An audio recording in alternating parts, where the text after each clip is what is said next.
Bonjour à toutes, à tous. Bonjour à toi, Fred. Bonjour, Yoran. Voilà, on continue notre discussion à bien propos sûr, du baptême, bien sûr, baptême biblique. Bien sûr. Hein.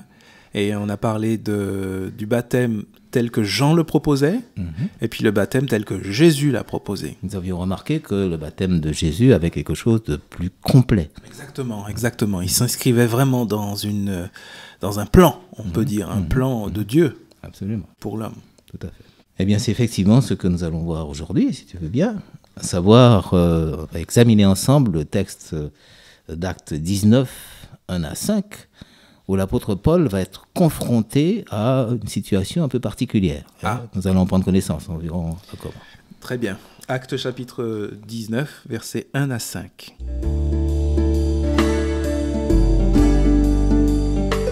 Pendant qu'Apollos était à Corinthe, Paul, qui était passé par le haut pays, descendit à Éphèse.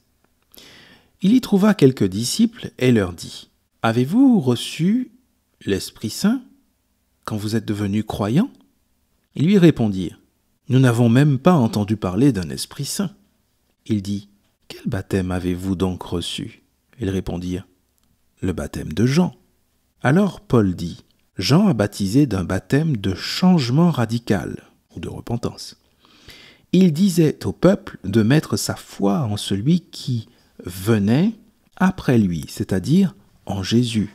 Sur ces paroles, ils reçurent le baptême pour le nom du Seigneur Jésus. » Donc je crois que c'est une expérience très spécifique, particulière, qui nous montre que Paul a été confronté au cours de son ministère. Oui, c'est ça, aux deux baptêmes finalement. Aux deux baptêmes. Hein. Et clairement, ça laisse entendre que donc il fallait qu'il reçoive le baptême au nom de Jésus, parce que le baptême de Jean n'est pas à dénigrer, bien sûr. Mais pas incomplet, à dénigrer, mais voilà, il manquait une dimension importante. Tout à fait. Ce n'est pas étonnant puisque Jean-Baptiste a été le précurseur, celui qui devait ouvrir la voie au Christ. C'est ça. Donc on voit bien que ce que va maintenant enseigner et vivre Jésus et nous amener à vivre nous-mêmes, eh bien forcément est plus complet. Oui, c'est ça. Donc je trouve que c'est tout à fait logique. Hein. Et puis quand on sait que le salut est venu donc par Jésus, l'Écriture dit que c'est par le nom de Jésus qu'il a été donné aux hommes d'être sauvés, tout à fait. Eh bien c'est donc logique que ce soit ce baptême que... Tout à fait. Donc c'est ce baptême complet que Jésus invite ses disciples à pratiquer. Et c'est ce que nous constatons et que nous allons encore davantage mettre en évidence. Et alors, le baptême, très bien, baptême de Jean, baptême de Jésus, mais comment s'y prenait-il ? Comment ce baptême était-il pratiqué ? Sous quelle forme ? En tout cas, qu'est-ce que la Bible nous en dit ? Alors, on peut prendre quelques textes qui nous éclairent. Indispensables. Alors, un premier qui se trouve dans l'évangile de Matthieu, chapitre 3, verset 16. Oui. Je crois qu'il s'agit du baptême du Christ lui-même. Lui-même, oui, absolument. Matthieu chapitre 3. Et au verset 16. Est-ce que tu veux bien nous le lire, s'il te plaît ? Je veux bien. Nous lisons ceci. Matthieu 3, 16. Donc le contexte, c'est celui où Jésus se rend au Jourdain, là où se trouve Jean-Baptiste, et lui demande le baptême. Le Jourdain qui est un fleuve. Oui, bien sûr. Déjà, oui. Ça nous donne une idée de la pratique de ce baptême. Dès que Jésus eut été baptisé, il sortit de l'eau, et voici les cieux s'ouvrir, et il vit l'Esprit de Dieu descendre comme une colombe et venir sur lui. C'est magnifique, c'est un très beau texte, n'est-ce pas ? Le Saint-Esprit qui vient comme une colombe et qui descend sur Jésus, et puis après la voix qu'on entend du ciel, etc. Mais le texte dit « sorti de l'eau ». Bien, c'est qu'il était dans l'eau. Hein. Qu'est-ce que c'est ça... la logique même. S'il était dans l'eau, il n'était pas hors de l'eau. Hein. Donc on voit que s'il était dans l'eau, ça signifie qu'on avait besoin d'eau pour pouvoir... Oui, parce que le Jourdain était un fleuve, comme je l'ai signalé tout à l'heure. Il y a aussi quelque chose d'intéressant, c'est que baptiser, le verbe baptiser, vient du grec, qui est la langue dans laquelle a été écrit le Nouveau Testament. Oui, baptizo, baptizein, l'infinitif. Plonger, qui signifie plonger, qui était un verbe très courant à l'époque. Une cuisinière qui mettait à tremper ses légumes dans sa casserole disait « je les baptise ». Mais vraiment, c'était vraiment baptizein. C'était un nom, je dirais... tout à fait ordinaire, je dirais, qui faisait partie de la vie commune. Ça signifiait plonger. Plonger. Donc, dans ce sens-là, le baptême serait un plongeon. C'est exactement cela. duquel Jésus donc se serait relevé. Et on peut quand même imaginer difficilement que l'on puisse plonger sans être immergé. Bien sûr, c'est Donc, tout à fait logique. Si Plonger, c'est plongé, ça signifie qu'il y a immersion. Et c'était ça. le baptême qui était pratiqué par Jean-Baptiste, du moins dans sa forme, et que Jésus recommande. C'est le seul baptême d'ailleurs que signale l'Écriture, à Oui. savoir être immergé. Prenons un autre texte ensemble, cette fois à propos de Jean. Pour confirmer. Oui, Jean chapitre 3, verset 23. Un autre texte encore, donc l'évangile de Jean, chapitre 3, verset 23, pardon. Oui. Peut-être qu'on pourrait commencer dès le verset 22, puisque Oui, c'est oui, aussi oui, intéressant le bien verset sûr, 22. bien sûr.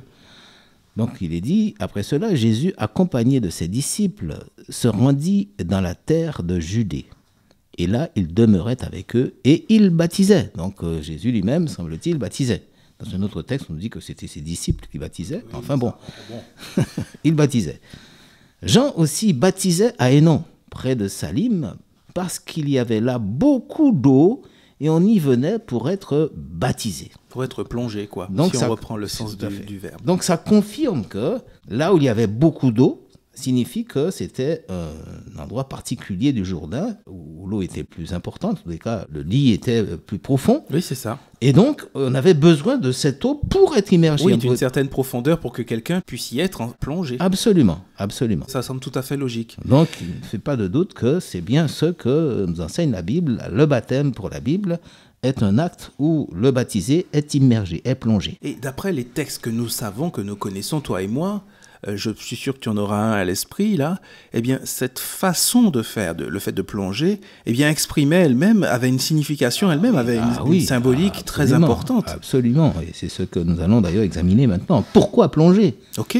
On peut très bien, pourquoi pas, être baptisé, semble-t-il, avec l'évolution du... Asperger, tu veux dire. C'est ça. Oui. On pourrait très bien penser que l'aspersion suffirait. Mais là, il s'agit bien du fait d'être immergé, plongé. Alors, Donc qu'est-ce ça a une signification. Voilà, certainement. tu penses peut-être au même texte que moi. Ah oui, bien sûr. Alors, prenons-le ensemble. Le texte de Romains, Romains, chapitre 6. Romains 6, oui. 3, 4 et 11, Explicite. c'est ça? Oui, mais on peut lire le passage si tu veux. Mais, Ok, allons-y pour les versets 3 et 4. Ignorez-vous que nous tous, qui avons reçu le baptême de Jésus-Christ, c'est le baptême de sa mort que nous avons reçu? Par ce baptême de la mort, nous avons donc été ensevelis avec lui, afin que, tout comme le Christ s'est réveillé d'entre les morts par la gloire du Père, de même, nous aussi, nous marchions sous le régime nouveau de la vie. Verset 11. Ainsi vous-même, estimez-vous morts pour le péché et vivants pour Dieu en Jésus-Christ. Juste avant que tu fasses un commentaire, disons simplement que toutes les fois le mot baptême intervient, dans le grec, c'est vraiment le mot plongeon. On pourrait vraiment le remplacer par plongeon. on peut le dire. Et c'est ça. Donc, le fait d'être plongé, d'être immergé, est symbole de ce que l'apôtre nous dit clairement comme étant un acte dans lequel Symbolique de la mort. oui, on vit la mort en quelque sorte. Je puis dire, Oui, hein. c'est ça. On On goûte est à la mort, enseveli là. comme on ensevelit un mort. Voilà, on goûte à la mort. Et l'apôtre nous dit clairement que cette mort est une mort en Jésus-Christ. Ça signifie quoi? Ça signifie que si Jésus-Christ est mort, c'est à cause de moi. C'est à cause de mes péchés, de Oui, nos c'est ça. péchés. C'est ça. Donc ces péchés ont provoqué la mort du Christ. Mhm. Eh bien, celui qui se fait baptiser... Et en Jésus-Christ, pardon. Et en Jésus-Christ, ça peut aussi signifier, eh bien, celui qui meurt, qui est enseveli dans la foi aussi en Jésus-Christ. Oui, bien sûr. Plaçant sa foi en Jésus-Christ. c'est à cause de cette foi qu'il meurt. Voilà, c'est ça, c'est ça. Eh bien, cette signification est importante. Le baptême est d'abord un symbole de mort. Et peut-être qu'on reviendra là-dessus, c'est même certainement la prochaine fois. Oui, malheureusement, l'heure est là. C'est passionnant. Oui, vraiment. Voilà, eh bien, chers auditeurs, chers auditrices, à bientôt. À bientôt. Au revoir.